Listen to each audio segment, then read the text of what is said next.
So hey everyone, welcome to the channel. तो भाई क्या हाल चाल है आप सभी के। तो यार आज का वीडियो जो है बहुत ही स्पेशल वीडियो है पर्सनली मेरे लिए, क्योंकि अब तक आप अगर चैनल को फॉलो करते आए हो तो आपने नोटिस करा होगा कि यार मैंने सिर्फ और सिर्फ अकाउंटेंसी के वीडियोस डाले हैं क्लास 11th और क्लास 12th दोनों क्लासेस के, ठीक है। लेकिन आज से मैं इकोनॉमिक्स के लेक्चर्स भी अपलोड करने स्टार्ट कर रहा हूँ अपने चैनल के ऊपर। तो क्लास 11 से मैंने स्टार्टिंग की है और स्टैटिस्टिक्स से हमने स्टार्टिंग की है, ठीक है। तो स्टैट्स को मैं पढ़ाना स्टार्ट कर रहा हूँ क्योंकि उसमें न्यूमेरिकल्स ज़्यादा हैं। तो पहले हम न्यूमेरिकल्स वगैरह कवर करते हैं और अब टाइम भी थोड़ा आगे आ गया, दिसंबर का मंथ आ गया, तो स्टैट्स मैं करवाऊंगा इस सेशन में और नेक्स्ट सेशन से मैं complete class 11th economics, class 12th economics सारी चीज़ें करवा दूंगा। लेकिन अभी हम लोग स्टार्ट करेंगे स्टैटिस्टिक्स वाले पोर्शन से और बहुत इंपॉर्टेंट रहता है। मैं देखता हूँ बच्चों को न्यूमेरिकल सॉल्व करने में काफ़ी प्रॉब्लम आती है, कैलकुलेशन करने में दिक्कत आती है। तो यार मैं आपको सारे इंपॉर्टेंट पॉइंट्स, सारी इंपॉर्टेंट कैलकुलेशंस करनी कैसे, ये सारी चीज़ें अपने चैनल के ऊपर सिखाऊंगा।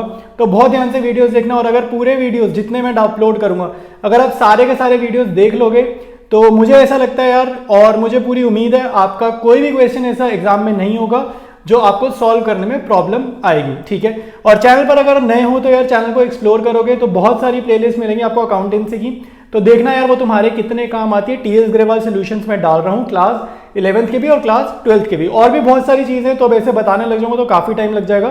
तो अपने आप से यार एक बार चैनल को एक्सप्लोर करो, आपको बहुत सारी चीजें काम की मिलने वाली हैं। तो स्टार्ट करते हैं हम लोग आज की क्लास को। ऑलराइट, तो स्टार्ट करेंगे हम लोग आज की क्लास को। सबसे पहले मैं आपको एक बेसिक मीनिंग बताऊंगा, ठीक है। कोरिलेशन चैप्टर का, कोरिलेशन वर्ड का, इसका टर्म का क्या मीनिंग है, एक बेसिक मीनिंग समझेंगे। 2 मिनट हम जरा थ्योरी पे स्पेंड करेंगे। उसके बाद न्यूमेरिकल्स करने के लिए जो भी इंपॉर्टेंट इन्फॉर्मेशन है वो हम एक बार ही समझेंगे और फिर हम डायरेक्टली न्यूमेरिकल्स स्टार्ट करेंगे, ठीक है। और कार्ल पियर्सन मेथड हमने करना है कोरिलेशन का आज की क्लास में। तो सबसे पहले देखो कोरिलेशन का डेफिनेशन क्या है।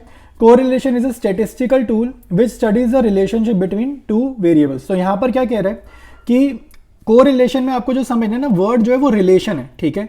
तो रिलेशन मतलब दो वेरिएबल्स में क्या रिलेशन है, ठीक है। इसका एग्जांपल लेंगे, जैसे आपको पता है प्राइस और डिमांड में एक रिलेशनशिप होता है। प्राइस आप सोचो जैसे कोई प्रोडक्ट है, अगर कोई प्रोडक्ट का प्राइस गिरने लग जाएगा, ठीक है, चीजें सस्ती होने लग जाएंगी, तो ऑब्वियस ही बात है लोगों को क्या लगेगा, चीज सस्ती लगेगी तो वो उसको खरीदना पसंद करेंगे, ठीक है, उनके लिए खरीदना आसान होगा। तो अगर प्राइस कम होता है, चीज का प्राइस कम होता है, कोई भी प्रोडक्ट का प्राइस कम होता है तो उसकी डिमांड बढ़ जाएगी, हमें वो चीज खरीदनी इजी लगेगी, तो हम ज्यादा क्वांटिटी में उसको खरीद पाएंगे, ठीक है। तो ये क्या है, ये कोरिलेशन है प्राइस और डिमांड का, ठीक है। अब आप देखो टेम्परेचर, दूसरा एग्जांपल क्या है, टेम्परेचर और आइसक्रीम की सेल का। तो मान लो गर्मी बढ़ रही है, ठीक है, मान लो गर्मी बढ़ती जा रही है, बढ़ती जा रही है, बढ़ती जा रही है, तो क्या होगा, आइसक्रीम की सेल भी बढ़ती जाएगी क्योंकि गर्मी लगेगी तो लोगों को आइसक्रीम खाना पसंद है। लेकिन अभी क्या हो रहा है, अभी विंटर्स आ रहे हैं, ठीक है, अभी दिसंबर का मंथ चल रहा है, तो टेम्परेचर गिरता जा रहा है, टेम्परेचर गिरता जा रहा है, तो आइसक्रीम भी भाई हम नहीं खाना चाहेंगे, हमें अगर कुछ डेजर्ट में, मीठे में खाना भी है तो हम गर्म चीजें खाएंगे, ठीक है। तो आइसक्रीम की सेल भी गिर जाएगी क्योंकि कुछ लोग ऐसे होते हैं जिनको भाई ठंड में भी आइसक्रीम चाहिए। तो ऐसा नहीं है बिकेगी नहीं, बट क्या होगा, सेल कंपैरेटिवली कम हो जाएगी क्योंकि टेम्परेचर भी कम हो रहा है, ठीक है। तो ये क्या हो रहा है, कोरिलेशन क्या है कि दो चीजों के बीच में क्या रिलेशन है, ठीक है। तो यही कोरिलेशन, जैसे एक प्राइस डिमांड का एग्जांपल लिया, एक टेम्परेचर और सेल ऑफ आइसक्रीम का एग्जांपल लिया। अब हम समझते हैं दो और पॉइंट्स, पॉजिटिव और नेगेटिव कोरिलेशन। अब देखो भाई पॉजिटिव कोरिलेशन क्या होता है कि जब भी दो वेरिएबल्स एक ही डायरेक्शन में मूव करते हैं, एक ही डायरेक्शन, सेम डायरेक्शन का क्या मीनिंग है, या तो दोनों इंक्रीज करेंगे या फिर दोनों के दोनों डिक्रीज करेंगे। जैसे एग्जांपल के लिए इनकम और एक्सपेंडिचर। आप सोचो आपकी कमाई बढ़ रही है, तुम्हारी भाई फैमिली इनकम या तुम्हारी सैलरी बढ़ती जा रही है, बढ़ती जा रही है, बढ़ती जा रही है, तो चांसेस ये है भाई जो भी तुम्हारे पुराने शौक थे, जो भी चीजें तुम्हें खर्चनी थी, जो भी पैसे तुम्हें खर्चने चाहिए और पहले नहीं खर्च रहे थे क्योंकि इनकम नहीं थी, अब तुम खर्चने लग जाओगे तो तुम्हारा खर्चा भी बढ़ जाएगा, ठीक है। यही अगर हम सोचें कि भाई अगर हमारी कमाई कम हो जाए, हमारी एकदम से सैलरी कम हो जाए या बिजनेस में प्रॉफिट कम हो जाए, तो चांसेस यही होंगे कि भाई अब हम खर्चे भी कम करेंगे, हम संभल के चलेंगे क्योंकि कमाई गिर गई तो खर्चे भी हमारे कम होंगे।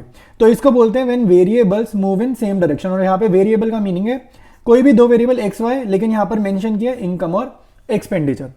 आगे बोल रहे हैं नेगेटिव कोरिलेशन। अब पॉजिटिव समझ गए ना तुम, तो इसका तुम्हारे को समझ आ जाएगा, नेगेटिव इसका उल्टा होगा, ठीक है। जैसे पॉजिटिव में क्या था, move in same direction, negative में बोल रहा है अपोजिट डायरेक्शन। अपोजिट डायरेक्शन मतलब एक बढ़ेगा तो दूसरा गिरेगा। जैसे हमारे पास एग्जांपल है प्राइस और डिमांड का, ठीक है, ये हमारा फर्स्ट एग्जांपल है प्राइस और डिमांड का। चीज का प्राइस अगर गिरेगा, चीज सस्ती होगी तो डिमांड बढ़ जाएगी, ये चीज हमने पहले ही पढ़ी कि भाई वो खरीदनी हमें ईजी लगेगी।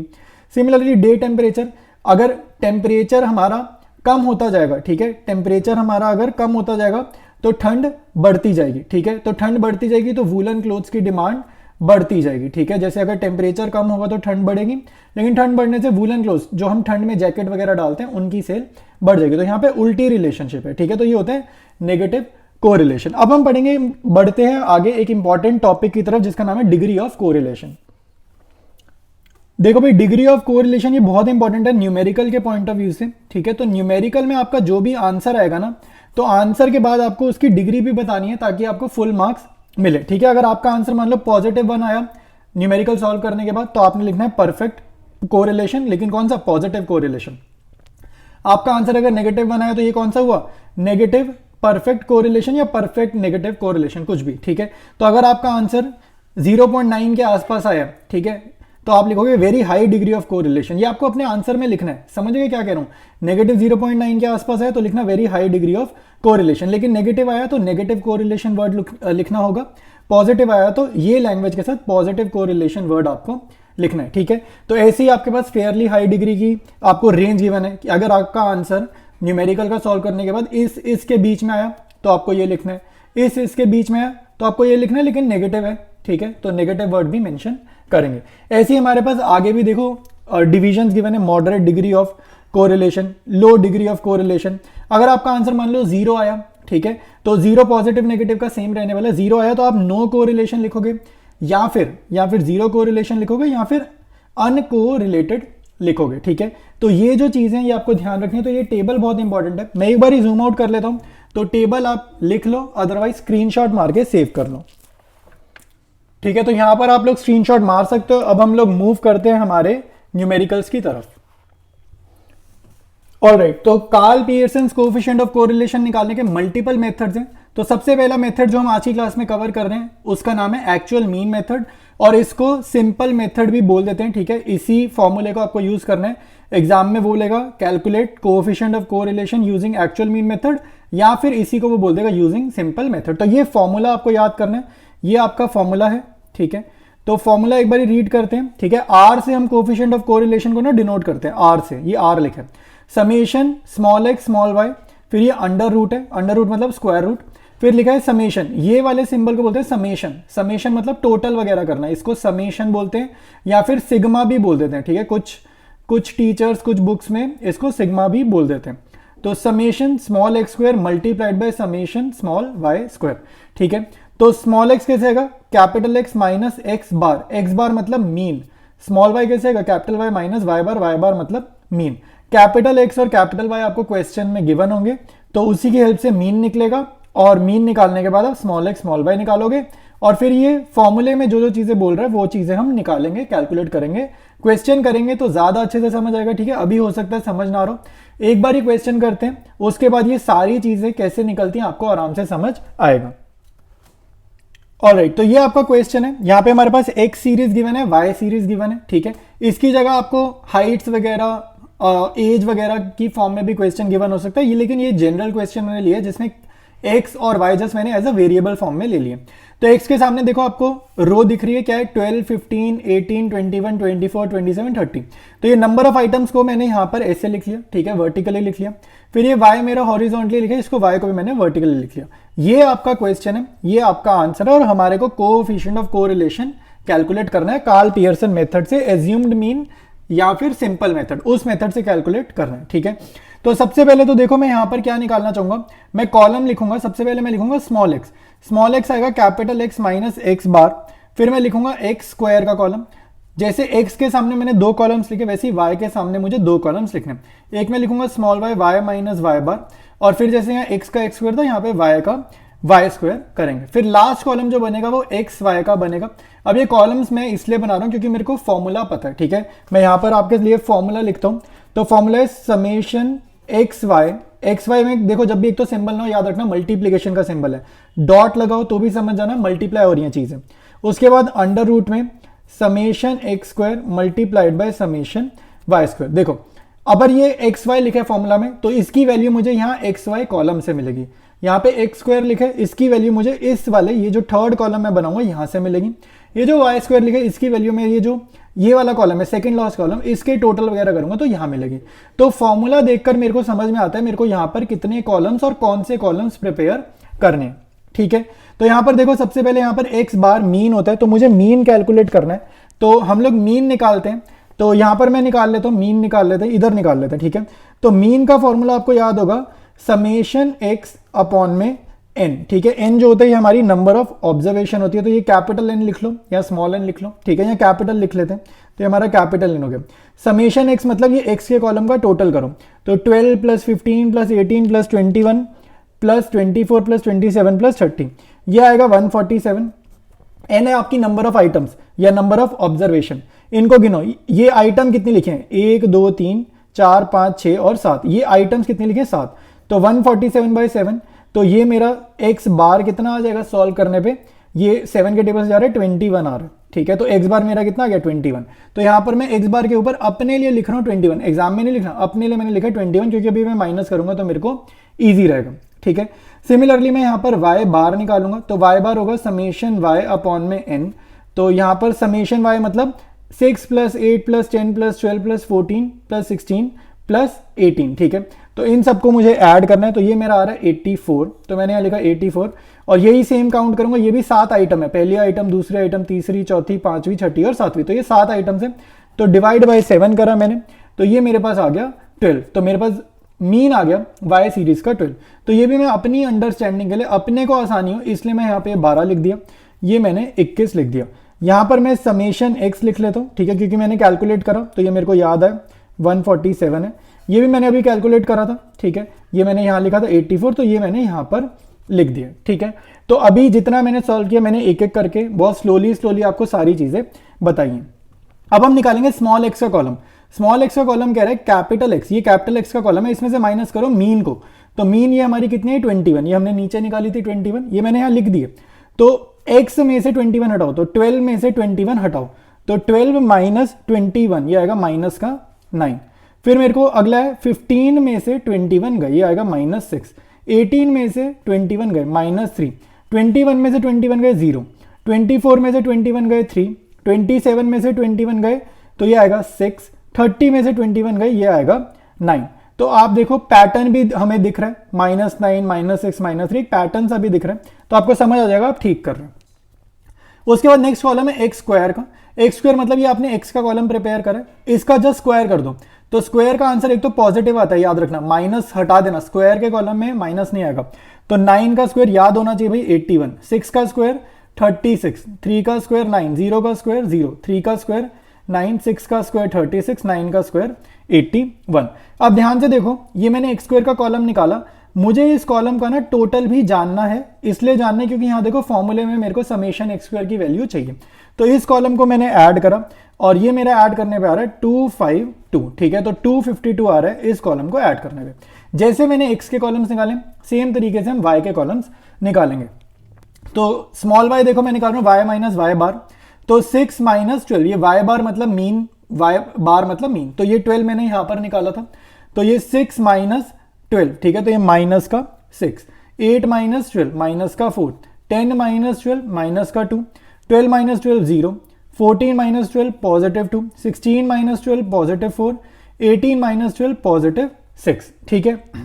अब आपके माइंड में हो सकता है ये आए कि भाई क्या हम इस एक्स के कॉलम को समेशन की फॉर्म में लिखें या ना लिखें। तो आप देखो समेशन एक्स कहीं नहीं पूछ रहा, ये समेशन एक्स वाई है, एक्स और वाई का प्रोडक्ट है, खाली समेशन एक्स वो पूछ नहीं रहा, तो मैं निकाल नहीं रहा। आप निकाल दोगे तो गलत नहीं होगा, बट एक्स्ट्रा वर्क है और एक्स्ट्रा वर्क हम करते नहीं है, ठीक है। तो ये चीज ध्यान रखेंगे, तो इसलिए मैं वाई का नहीं कर रहा टोटल। वाई स्क्वायर मतलब इसका स्क्वायर करो, स्क्वायर हमेशा पॉजिटिव रहते हैं, याद रखना। 36 16 4, 0 का स्क्वायर 0 होता है, 4 16 36, ये 6 का स्क्वायर, ये 4 का स्क्वायर, ये 2 का स्क्वायर, ठीक है। लास्ट कॉलम एक्स वाई है, क्योंकि यहाँ फॉर्मूला में एक्स वाई लिखा है, तो एक्स वाई कॉलम बनाया। तो एक्स वाई मतलब ये वाला, ये आपका जो सेकंड नंबर का कॉलम है, और ये वाला कॉलम कौन सा, ये वाला कॉलम कौन सा नंबर है देखते हैं जरा, फर्स्ट सेकंड थर्ड फोर्थ और ये फिफ्थ, ये फिफ्थ नंबर का कॉलम है और ये सेकंड नंबर का कॉलम है। तो इन दोनों कॉलम्स को मल्टीप्लाई कराऊंगा तो मेरा वाई स्क्वायर आएगा। तो second column multiplied by fifth column, ये भी मैंने अपनी अंडरस्टैंडिंग के लिए लिखा है, तो ये चीज हम कर रहे हैं यहां पर, ठीक है, एक्स वाई। तो अब देखो भाई -9 इंटू माइनस का 6, तो याद रखना माइनस माइनस के रूल्स याद होने चाहिए भाई, प्लस होता है, तो 6 9 ज़र 54। फिर यहाँ देखो -6 और -4 तो माइनस माइनस प्लस 24, -3 -2 प्लस का 6, 0 into 0 0, 3 into 2 positive 6, 6 into 4 positive 24, 9 into 6 positive 54। अब इस एक्स वाई कॉलम का यहाँ पे टोटल मुझे चाहिए, तो यानी कि मुझे समेशन एक्स वाई निकालना है। तो इस कॉलम को मैंने ऐड करा, ये आएगा 168।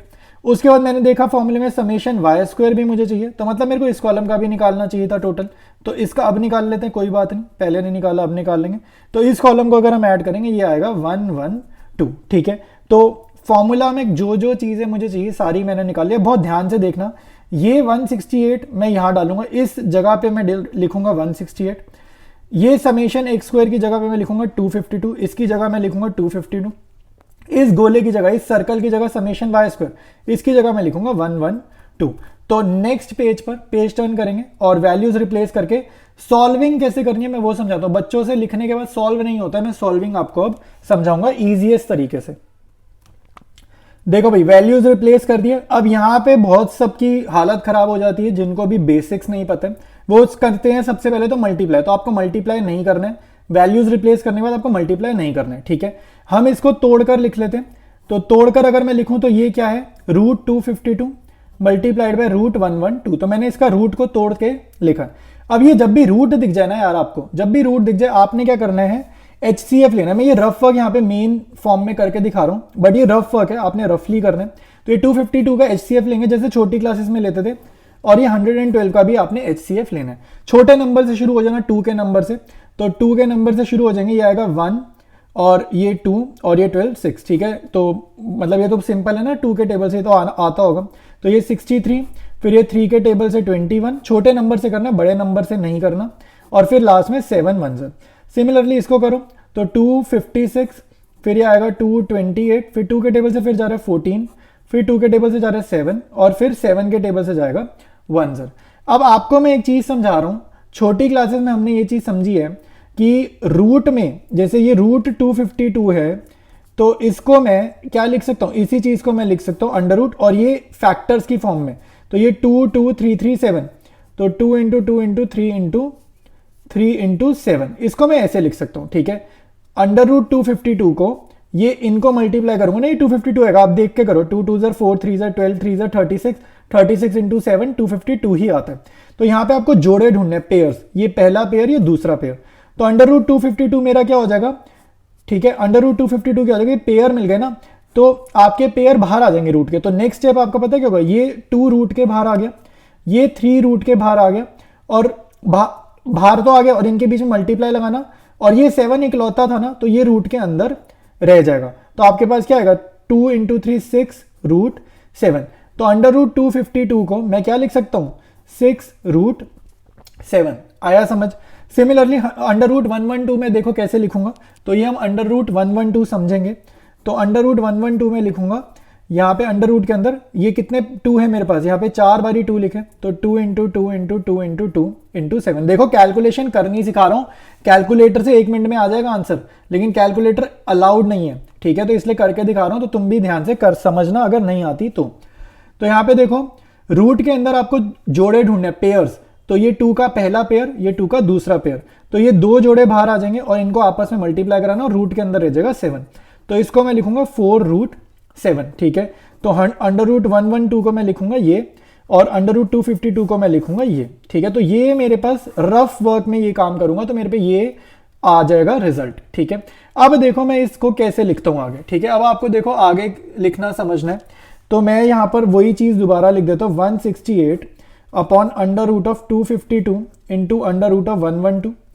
उसके बाद 168 अपॉन में √252 को मैंने यहाँ पे करके दिखाया 6√7, और √112 को मैंने करके दिखाया 4√7। तो आप ध्यान से देखो, ये आप पे आएगा 168, 6 इंटू 4 यहाँ पे अलग चल रहा है, और √7 इंटू √7 याद रखना, ये आपका अंडर रूट के अंदर 7 इंटू 7 हो गया, और ये जोड़ा बाहर आ जाएगा, तो रूट के अंदर 1 रह जाएगा, और 1 को आपको लिखना नहीं है, √1 1 ही होता है, तो आपका आंसर 7 हो जाएगा। या याद कर लो, जब भी रूट को सेम नंबर से मल्टीप्लाई करें, √5 इंटू √5 आंसर होता है खाली 5, √7 इंटू √7 आंसर होता है खाली 7, √8 इंटू √8 आंसर होता है खाली 8। अगर ये बात नहीं पता तो ये याद कर लो।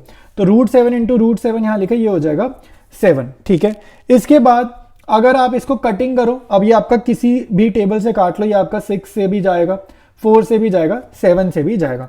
तो आपका जो आंसर आ रहा है 168 अपॉन में, या फिर आप इनको तीनों को मल्टीप्लाई करो, ये आपका 168 आएगा। तो ये 168 1 ज़र 168 1 ज़र, तो हमारा जो आंसर आ गया है 1 आ गया। ठीक है, जो हमारा आर का आंसर है, कोफिशिएंट ऑफ कोरिलेशन आया है 1 का आया। अब यहीं मत छोड़ देना, ये लैंग्वेज आपको लिखनी है, लैंग्वेज में यहाँ पर लिख देता हूं और उसके बाद आपका आंसर डन है। तो ये लैंग्वेज लिख देना, 1 आंसर आया है। ठीक है, और आंसर 1 भी कौन सा है, +1। तो लिख देना there is perfect positive correlation, ये जो डिग्री ऑफ कोरिलेशन अभी इस क्वेश्चन से पहले एक टेबल नहीं दिखाया था, वहां से लैंग्वेज उठाई है, between the values of series x and series y. तो ये आपका आंसर है। अब मूव करते हैं हम लोग, इसी क्वेश्चन को सॉल्व करेंगे एक अलग मेथड से, कार्ल पियर्सन के ही अलग अलग मेथड्स गिवन है, वही सॉल्व करेंगे। नेक्स्ट देखो भाई, शॉर्टकट मेथड है, क्वेश्चन वही है। अगेन यहाँ पे फॉर्मूला लिख दिया मैंने, फॉर्मूला दिखने में कॉम्प्लिकेटेड सा लग रहा है। ठीक है, एक बार ही समझते हैं क्या कह रहा है फॉर्मूला में, और फिर याद तो देखो करना है, याद करने में थोड़ी सी मेहनत तो होगी, बट एक बार ही फॉर्मूला याद हो जाएगा तो आंसर बहुत आराम से आएगा। ठीक है, और सबसे इंटरेस्टिंग चीज या अच्छी बात यही है कि भाई मैं पूरी कैलकुलेशंस आपको करनी सिखा रहा हूँ कि कैसे कैलकुलेशंस आपको करनी है इन क्वेश्चंस की। तो यहाँ पे देखो dx क्या लिखा है, x माइनस ए, dy क्या होता है y माइनस ए हमारा एज्यूम मीन होता है, हम इसमें से किसी को भी a मान लेते हैं, लाइक कोई भी रैंडम वैल्यू को a मानेंगे। तो मैं आपको दिखाता हूँ अभी क्या a मानेंगे। तो यहाँ पे r कोएफिशिएंट ऑफ कोरिलेशन है, n हमारी नंबर ऑफ टर्म्स हो गई या नंबर ऑफ ऑब्जर्वेशन, 1 2 3 4 5 6 और 7, तो ये 7 आइटम हो गई, तो n यहाँ पर 7 आएगा फॉर्मूले में। ठीक है, और दूसरी y सीरीज की भी 7 आइटम्स गिवन है, तो n तो पूरे क्वेश्चन में 7 रहने वाले हैं। समेशन का सिंबल आपको याद होगा टोटल, या इसको सिग्मा भी बोल देते हैं। dx dy कुछ नहीं लिखा, मतलब डॉट डॉट मतलब मल्टीप्लाई, dx कैसे आएगा x माइनस ए, dy कैसे आएगा y माइनस ए। ठीक है, यहाँ पे माइनस का साइन है, summation dx multiplied by summation dy। तो ये जो फॉर्मूला आपको बता रहा है कौन कौन से कॉलम्स बनाने हैं, तो हमें dx मल्टीप्लाइड बाय dy का कॉलम बनाना है, dx का कॉलम अलग से बनाना है, dy का कॉलम अलग से बनाना है, dx स्क्वायर का कॉलम बनाना है। ठीक है, और dy स्क्वायर का कॉलम बनाना है। ठीक है, तो बहुत सारे कॉलम्स हमारे को यहाँ पर प्रिपेयर करने हैं। ठीक है, तो करते हैं जरा क्वेश्चन को स्टार्ट। ठीक है, तो फॉर्मूला हमें ऊपर दिख रहा है, तो यहां से हमें पता चल रहा है कि मेरे को dx का कॉलम बनाना है, तो मैं यहां पर लिख रहा हूं सबसे पहले dx। ठीक है, फिर मेरे को यहां पर दिख रहा है dx स्क्वायर, तो मेरे को पता चला मेरे को एक और कॉलम बनाना है dx स्क्वायर का, तो x के ये 2 कॉलम्स बनेंगे। सिमिलरली y में, जैसे x में dx बनाया तो y में dy बनेगा, और x में ये dx स्क्वायर बनाया तो y में ये dy स्क्वायर बनेगा। ठीक है, फिर मैंने ये देखा यार यहाँ पे फॉर्मूले में dx मल्टीप्लाइड बाय dy है, और इसका समेशन चाहिए, तो मतलब मेरे को dx डॉट dy का भी कॉलम बनाना पड़ेगा। तो ऐसे तो मेरे को पता चला कौन कौन से कॉलम मुझे बनाने। dx कैसे आता है ये मैंने बताया है, x माइनस ए से आता है। dy कैसे आएगा, ये आएगा y माइनस ए, और ये होते हैं एज्यूम मीन। एज्यूम मीन मतलब है इस पूरे कॉलम में से आप कोई भी एज्यूम मीन मान सकते हो। ठीक है, तो मैंने जैसे ये थर्ड वाले को माना, मिडल वाला यूजुअली ले लेते हैं, तो यहाँ पे आप 18 ले लो, 21 ले लो, कोई भी ले लो, तो मैंने 18 को ले लिया एज्यूम मीन। ठीक है, तो ये मेरा a हो जाएगा। ठीक है, इसको मैंने एज्यूम मीन माना है 18 को, तो यहाँ पर मैं लिख देता हूँ 18 अपनी निशानी के लिए, और ये मेरा यहाँ पे a भी लिख देना, यहाँ पे आप a भी लिख देना। ठीक है, तो dx का कॉलम निकालेंगे, तो x माइनस ए, dx कैसे आता है x माइनस ए, तो 12 माइनस 18, तो -6, 15 माइनस 18 -3, 18 में से 18 गए 0, 21 में से 18 गए 3, 24 में से 18 गए 6, 27 में से 18 गए 9, और 30 में से 18 गए, ये कितना आएगा 12। ठीक है, तो ये आ गया dx का कॉलम। dx स्क्वायर मतलब ये जो dx का कॉलम निकाला है इसका आप स्क्वायर करते जाओ, तो याद रखना माइनस के नंबरों का स्क्वायर भी ना पॉजिटिव आता है, तो -6 का स्क्वायर 36, -3 का स्क्वायर 9, 0 का स्क्वायर 0 होता है याद रखना, 3 का स्क्वायर 9, 6 का स्क्वायर 36, 9 का 81, 12 का 144, 20 तक स्क्वायर याद कर लो, 20 तक। बड़ी दिक्कत आएगी अगर याद नहीं करोगे तो, 20 तक याद होने चाहिए। अब यहाँ पे मैंने यहाँ 18 लिया, तो इसके पैरेलल ही मैं ये वाले को a मान लेता हूँ y सीरीज में, और यहाँ पर a मेरा कितना है 10, तो 6 माइनस 10, 6 माइनस 10 तो -4, 8 माइनस 10 माइनस का 2, 10 माइनस 10 0, 12 माइनस 10 2, 14 में से 10 गया 4, 16 में से 10 गया 6, 18 में से 10 गया 8। ठीक है, तो ये आ गया मेरे पास dy। dy का स्क्वायर मतलब ये जो dy का कॉलम निकाला इसका स्क्वायर करते जाओ, -4 का स्क्वायर 16, 4 इसका स्क्वायर 0, 2 का स्क्वायर 4, 4 का स्क्वायर 16, 6 का 36, 8 का 64। ठीक है। dx dot dy, dx dot dy मतलब ये सेकंड कॉलम, तो यानी कि सेकंड कॉलम जो है मेरा ये वाला है, ये वाला, ये मेरा सेकंड कॉलम है। ये मैं आपकी निशानी के लिए लिख रहा हूँ, समझाने के लिए। ये dy मेरा कौन सा वाला है, पांचवा नंबर, पहला, दूसरा, तीसरा, चौथा और पांचवा, तो ये पांचवा नंबर कॉलम है। इन दोनों कॉलम का मेरे को क्या करना है, मल्टीप्लीकेशन कराना है, second into fifth. Minus minus plus होता है भाई, ये याद रखना है आपने। -6 इंटू -4 पॉजिटिव 24, -3 इंटू -2 प्लस का 6, 0 इंटू 0 0 आएगा, 3 इंटू 2 6, 6 इंटू 4 24, फिर ये 9 6 54, और फिर ये हमारे दो कॉलम्स है 12 8 होता है 96। ठीक है, तो अब आपके पास ऑलमोस्ट कॉलम्स रेडी हैं। ठीक है, मैं थोड़ी सी कॉपी ऊपर कर देता हूं ताकि हमें समेशन किस किस कॉलम का करना है हमें याद रहेगा। तो इस कॉलम का मुझे समेशन चाहिए, मुझे इस कॉलम का भी चाहिए, उसके बाद मुझे चाहिए समेशन डी वाई, फिर मुझे चाहिए ये इसका डी वाई स्क्वायर का भी, और मुझे इस लास्ट वाले कॉलम का भी समेशन चाहिए। तो यहाँ लिखो समेशन डी एक्स, यहाँ लिखो समेशन डी एक्स स्क्वायर, यहाँ लिखो समेशन डी वाई, इसका लिखो डी वाई स्क्वायर, और यहाँ लिखो d x dot d y. ठीक है, तो समेशन डी एक्स का टोटल आपका आ रहा है, इसको अगर हम ऐड करेंगे -6 -3, तो ये किससे कटेंगे, 3 और 6 से कटेंगे, तो 9 और 12 जोड़ने, सिंपल 21।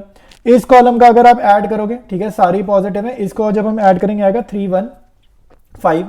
ठीक है, डी वाई का जब आप टोटल करोगे, ये कट रहा है 4 और 2, ये 4 और 2 से कट रहा है, तो 8 6 14, इसका टोटल आ रहा है 14। ठीक है, इसका टोटल आ रहा है इस कॉलम का 14।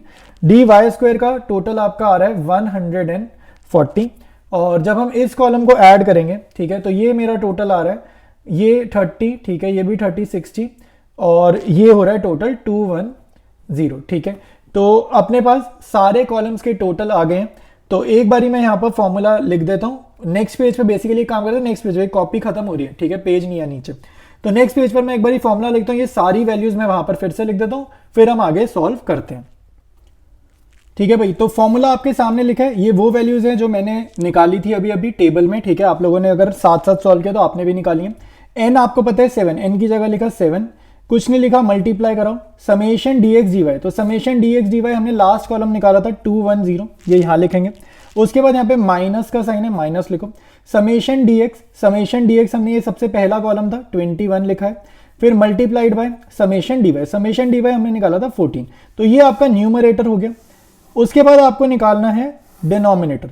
तो यहाँ पे n लिखा है, n की जगह आप लिखेंगे 7। ठीक है, नंबर ऑफ आइटम 7 है हमारे पास क्वेश्चन में। ठीक है, समेशन डी एक्स स्क्वायर ये आपके पास 315 गिवन है, तो ये कुछ नहीं लिखा, मतलब मल्टीप्लाई होता है, तो 315 माइनस, ये माइनस की जगह माइनस समेशन डी एक्स का होल स्क्वायर। तो ये समेशन डी एक्स स्क्वायर आपके पास है 315। ठीक है, अच्छा ये देखो, ये डी एक्स का होल स्क्वायर, अब यहाँ पे गलती हो सकती है, तो ये डी एक्स स्क्वायर है और ये डी एक्स का होल स्क्वायर है, मतलब कि देखो ब्रैकेट के अंदर देखो क्या लिखा है, गलती हो जाती है, अभी ध्यान से नहीं करते तो समेशन डीएक्स, तो समेशन डीएक्स ये लिखा है, यानी कि 21 लिखा ब्रैकेट के अंदर, क्योंकि ब्रैकेट के अंदर क्या लिखा है समेशन डीएक्स, तो ये 21 है और इसका स्क्वायर।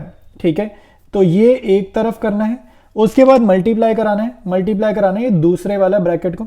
तो इसको सॉल्व करो, n की जगह 7 समेशन डी वाई स्क्वायर, ये आपका 140, इसको मल्टीप्लाई करा 140 से, माइनस समेशन डी वाई है ब्रैकेट के अंदर, समेशन डी वाई आपके पास 14, ये लिखा 14 और इसका स्क्वायर। ठीक है, तो ये सारी चीजें आपकी चल रही हैं रूट के अंदर, तो ये आपका न्यूमरेटर हो गया। ठीक है, 7 इंटू 210 माइनस 21 इंटू 14, ये न्यूमरेटर हो गया। डिनोमिनेटर में मैंने रूट ज्वाइन कर दिया, आप बेशक अलग अलग कर सकते हो रूट को। तो ये पहला ब्रैकेट है डिनोमिनेटर का रूट के अंदर और ये दूसरा ब्रैकेट है रूट के अंदर। ठीक है, तो अब इसको नेक्स्ट स्टेप में समझना, सॉल्व कैसे करना है इस चीज को जरा समझना। 7 इंटू 210 आपका आएगा 1470, ये नॉर्मल मल्टीप्लीकेशन है, माइनस की जगह माइनस, 21 इंटू 14 आएगा 294। ठीक है, तो ये हमने लिखा। अब देखो रूट के अंदर कैसे सॉल्व करना है।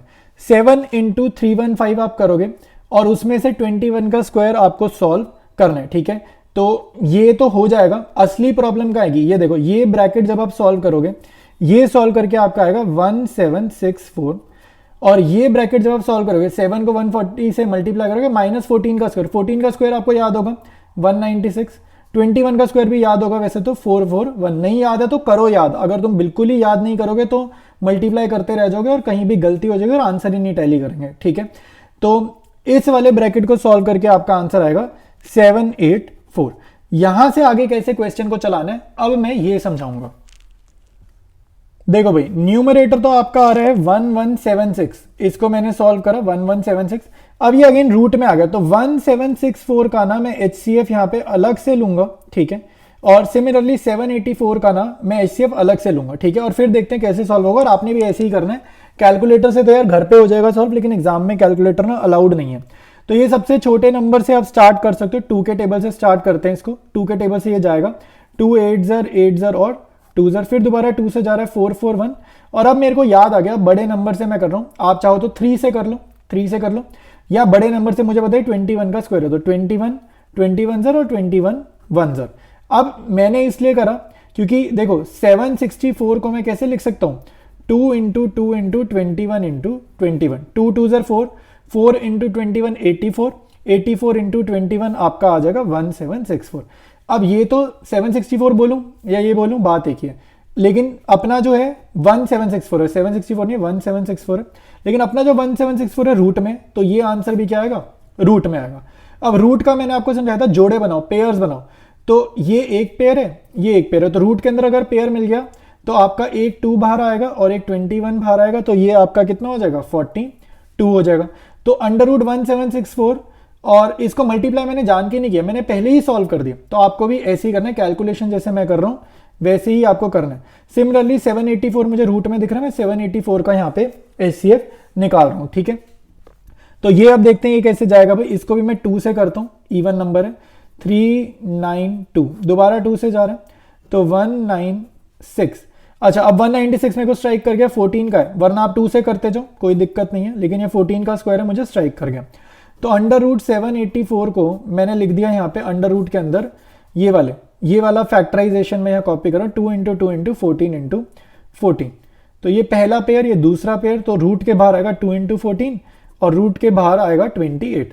तो मतलब कि अंडर रूट 784 की जगह मैंने लिखा 28 और इसकी जगह मैंने लिखा 42।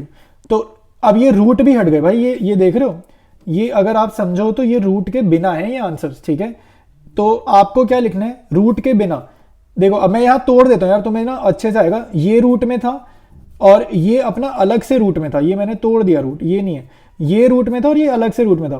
तो अंडर रूट 1764 की जगह मैंने लिखा खाली 42, अंडर रूट 784 की जगह 28 लिख दिया मैंने खाली 28, और इन दोनों को मल्टीप्लाई करा दो, ठीक है। तो ये आपका हो गया आंसर। अब मैं आपको आगे कंप्लीट कर देता हूँ। न्यूमरेटर 1176 है, चाहो तो ये 2 के टेबल से काटना शुरू करो, वरना 42 इंटू 28 आप मल्टीप्लाई करोगे, ये 1176 आएगा, तो ये पूरा ऊपर नीचे कट रहा है, तो आपका आंसर आ जाएगा 1। और इसके बाद वही सेम लैंग्वेज लिखनी है जो मैंने पिछले वाले मेथड में आपको लिखवाई थी। ऑलराइट, तो नेक्स्ट मेथड हम लोग समझते हैं, ठीक है। तो कार्ल पियर्सन में एक और मेथड है स्टेप डेविएशन, इसका फॉर्मूला एग्जैक्टली सेम है जो आपने शॉर्टकट किया था, ठीक है, जो पिछला मेथड सीखा जस्ट इससे पहले, सेम फॉर्मूला, बस जहां जहां dx लिखा है वहां dx डैश लिखा है, जहां जहां dy लिखा है वहां dy डैश लिखा है। पूरे फॉर्मूले में सिर्फ ये डैश डैश एक्स्ट्रा है, बाकी सारा फॉर्मूला एग्जैक्टली सेम है, ठीक है, कुछ भी फर्क नहीं है। अच्छा, अब ये dx डैश कैसे आएगा, dx अपॉन में c मतलब आपको ये समझना, c होता है कांस्टेंट फैक्टर, ठीक है, c होता है कांस्टेंट फैक्टर। तो ये कैसे आएगा, जैसे मेरे पास ये क्वेश्चन वही है, सेम क्वेश्चन को हम अलग अलग तरीकों से कर रहे हैं। तो यहां पर अगर मैं c ढूंढना चाहिए, गैप देखो 12 के बाद 15, 3 का गैप, 15 के बाद 18, 3 का गैप, फिर ये 3 का गैप, फिर 3 का गैप, तो ये c हमारा 3 हो जाएगा। y के केस में गैप देखो कितना है, 2 का, 6 के बाद 8, 2 का गैप, 8 के बाद 10, 2 का गैप। तो जब हम dy अपॉन c लेंगे तो यहाँ पर c2 ले लेंगे, लेकिन जब x के केस में c लेंगे तो यहाँ पर क्योंकि 3 का गैप है तो यहाँ पर हम लोग c3 ले लेंगे, ठीक है। तो ऐसे करके आपको c की वैल्यू निकालनी है। अब एक एक करके ये सारे कॉलम्स आपके फॉर्मूले में लिखें, तो ये सारे फॉर्मूला देखते हुए ही, फॉर्मूला आपको याद होना चाहिए और फॉर्मूले की नजर रखते हुए आपको ये कॉलम्स की हेडिंग्स लिखनी है, ताकि आपको पता चले मुझे कौन कौन से कॉलम्स प्रिपेयर करने हैं। तो अब हम स्टार्ट करते हैं कॉलम्स प्रिपेयर करने। ऑलराइट, तो स्टार्ट करेंगे भाई लोग, आगे हम इस क्वेश्चन को स्टार्ट करेंगे। तो dx कॉलम x माइनस है, a बिल्कुल पिछले की तरह एज्यूम मीन, इसको मैंने a मान लिया, ठीक है, एज्यूम मीन। सिमिलरली इधर वाली जगह पे मैं a इसको 10 को मान लूंगा। तो यहाँ पर अब देखो dx का कॉलम तो पहले जैसा ही निकालना है, 12 माइनस 18 माइनस 6, 15 माइनस 18 माइनस 3, 18 में से 18 गया 0, 21 माइनस 18 3, 24 माइनस 18 6, 27 में से 18 गया 9, 30 में से 18 गया 12, ठीक है। जैसे मैंने dx निकाला वैसे ही यहाँ पर dy भी उसी तरीके से निकालेंगे, ठीक है, क्योंकि ये भी क्या y माइनस ए है। तो आप चाहो तो कैसे भी कर लो यार, इसके बाद dx डैश निकाल लो, या मैं dy निकाल रहा हूँ तो आप कैसे भी कर सकते हो, ठीक है, आप अपनी चॉइस, अब तो करना आ गया होगा थोड़ा थोड़ा। तो 6 माइनस 10 ये -4, 8 माइनस 10 -2 0 2, ठीक है, और ये क्या है अपना 14 माइनस 10 4, तो ये 16 माइनस 10 6, 18 माइनस 10 8, ठीक है, तो ये dy आ गया। dx जैसे होता है dx अपॉन सी, सी मैंने समझाया था कॉमन फैक्टर, तो ये गैप होगा आपका 3 3 का गैप होगा, ठीक है, तो यहाँ पे गैप 3 3 का दिख रहा है ना, 12 के बाद 15 15 के बाद 18, तो सी मतलब मेरा क्या है 3 है। तो dx अपॉन सी मतलब ये जो कॉलम है इसको 3 से डिवाइड करो तो आएगा -2, इसको 3 से डिवाइड किया -1 0, तो 3 से डिवाइड किया 1, ये 2, ये 3 के टेबल में जा रहा है ना, इसलिए कॉमन फैक्टर मतलब जो सबको काट दे, 3 ज़र 4 ज़र, ठीक है। तो इसके बाद dx डैश का स्क्वायर, तो इन नंबर्स का स्क्वायर करो, और स्क्वायर करते हुए याद रखना नेगेटिव का स्क्वायर हमेशा पॉजिटिव ही आएगा। 4, 1 का स्क्वायर 1, 0, 1 का स्क्वायर 1, ये 1 का स्क्वायर गलती से मैं देखता हूँ बच्चे डबल लिख देते हैं, 2 लिख देते हैं, पता नहीं क्यों, ध्यान रखना इसका। 2 का स्क्वायर 4, 3 का स्क्वायर 9, 4 का स्क्वायर 16, ठीक है। इसके बाद dy dash divided by c common factor, common factor यहाँ पे क्या है गैप, ये 2 2 का गैप है, तो dy के कॉलम को आपको 2 से डिवाइड करना है, तो ये माइनस का 2 माइनस का 1 0 1 2 3 और 4, ठीक है। उसके बाद है dy डैश का स्क्वायर, ठीक है, dy डैश का स्क्वायर मतलब ये वाला जो कॉलम है इसका स्क्वायर कर दो, माइनस का स्क्वायर याद रखना प्लस आएगा, ठीक है, बस ये ध्यान रखना। 2 का स्क्वायर 4, 1 का स्क्वायर 1 ही होता है 0, 1 का स्क्वायर अगेन 1, 2 का स्क्वायर 4, 3 का स्क्वायर 9, 4 का स्क्वायर 16, ठीक है। तो ये सारी चीज़ें मैंने यहाँ पर लिख दिया। अब देखो मुझे टोटल किस किस कॉलम का चाहिए, मैं उस कॉलम का यहाँ पर टोटल निकालूंगा, ठीक है। तो सबसे पहले मुझे टोटल चाहिए समेशन dx डैश वाले कॉलम का, तो इस कॉलम का अगर मैं टोटल करता हूँ ये मेरा आएगा 7, ठीक है। उसके बाद मेरे को टोटल चाहिए इसका स्क्वायर वाले कॉलम का, तो इसका अगर मैं टोटल निकालता हूँ तो ये मेरा टोटल आएगा 35, ठीक है। फिर मेरे को चाहिए समेशन dy डैश के कॉलम का टोटल, तो इसका भी मेरा टोटल जो है काम का है, तो ये -2 -1 ये तो कट गए, तो 4 और 3 अगेन 7 आ रहा है। फिर मेरे को टोटल निकालना है समेशन dy डैश के स्क्वायर का, ठीक है, तो इसका जो टोटल आ रहा है वो आ रहा है 35, ठीक है। तो मैंने काफ़ी सारे कॉलम्स बनाए, लेकिन अगेन अगर आप ध्यान से देखोगे तो एक कॉलम अपना रह गया। फॉर्मूला देखो, dx डैश और dy डैश का मल्टीप्लीकेशन कराना है और उसका टोटल चाहिए, तो dx डैश मतलब मेरा ये थर्ड कॉलम, और इसको मुझे मल्टीप्लाई कराना है मेरे dy डैश, ये मेरा पता नहीं कौन सा नंबर का कॉलम है, 1 2 3 4 5 6 और 7, ठीक है। तो थर्ड कॉलम और सेवंथ कॉलम का मुझे मल्टीप्लीकेशन कराना है, तो मेरे पास ये dx डैश और dy डैश कॉलम बनेगा। तो ये मैं यहाँ पर निकालना स्टार्ट करता हूँ, dx डैश और dy डैश, ठीक है। तो ये थर्ड कॉलम -2 इंटू -2, तो minus minus plus positive 4, -1 into -1 ये आएगा प्लस का 1, 0 इंटू 0 0 ये आएगा, 1 इंटू 1 1 आएगा, ठीक है, 2 इंटू 2 ये आपका 4 आएगा, ठीक है। अब दिखना बंद हो जाएगा, तो मैं ज़रा आगे का ये कंप्लीट कर आपको पूरा कॉलम दिखा देता हूँ। तो ये कॉलम मैंने कंप्लीट कर दिया और ऐड भी कर दिया। अब ये जितनी भी समेशंस वाली वैल्यूज हैं ये मैं एक शीट पर लिखूंगा और नेक्स्ट पेज पर फॉर्मूला लिख के इनको रिप्लेस करेंगे अपने फॉर्म। ऑलराइट, तो फॉर्मूला मैंने यहाँ पर लिख दिए और टेबल से सारी समेशन वाली वैल्यूज मैंने अलग से लिख लिए। तो अब जस्ट फॉर्मूले में वैल्यूज पुट करें, देखो बहुत आसान है, n नंबर ऑफ आइटम्स थी, तो x में हमारे पास टोटल 7 आइटमें थी, तो यहाँ 7 लिख देंगे, मल्टीप्लाइड बाय, कुछ सिंबल नहीं होता तो मतलब मल्टीप्लाई डॉट लिखा हो तो multiply, dx dash dy dash का समेशन 35 ये यहाँ लिखा, माइनस की जगह माइनस, समेशन dx स्क्वायर ये 7 यहाँ से उठाया, तो ये माइनस की जगह माइनस का साइन लगाया, समेशन dx डैश जो फॉर्मूले में लिखा है उसकी वैल्यू यहाँ से देखी 7 लिखी, मल्टीप्लाइड बाय, मल्टीप्लाई की जगह मल्टीप्लाई, समेशन dy डैश की वैल्यू यहाँ से देखी 7, ठीक है। तो ये हमारा न्यूमरेटर हो गया, आसान कैलकुलेशन है इसकी, तो मुश्किल नहीं है। अब यहाँ डिनोमिनेटर में आओ, n की जगह पहले रूट का रूट बनाए, n की जगह 7, समेशन dx डैश का स्क्वायर, तो समेशन dx डैश का स्क्वायर आपके सामने 35 है, तो ये 35 लिखा, माइनस समेशन dx डैश का होल स्क्वायर, तो ये क्या लिखा ब्रैकेट के अंदर समेशन dx डैश, तो ये समेशन dx डैश क्या है 7, तो ये 7 लिखा ब्रैकेट के अंदर, ब्रैकेट के बाहर स्क्वायर तो स्क्वायर, मल्टीप्लाई की जगह मल्टीप्लाई, रूट की जगह फिर से रूट लगाया, ठीक है। जस्ट फॉर्मूला लिखना है, कॉपी पेस्ट करनी है वैल्यूज, n की जगह 7, समेशन dy डैश का स्क्वायर, तो ये यहाँ से वैल्यू निकाली 35, तो कुछ सिंबल नहीं है इनके बीच मतलब मल्टीप्लाई, माइनस की जगह माइनस, समेशन dy डैश की वैल्यू लिखी यहाँ पे 7, ब्रैकेट के अंदर 7, ये स्क्वायर है तो ये स्क्वायर कर देंगे, ठीक है। सिंपल है। अब आप देखो न्यूमरेटर आपको 7 इंटू 35 करने, ये आपका आएगा 245, 7 7 सर आपको पता है आपका आएगा 49, ठीक है।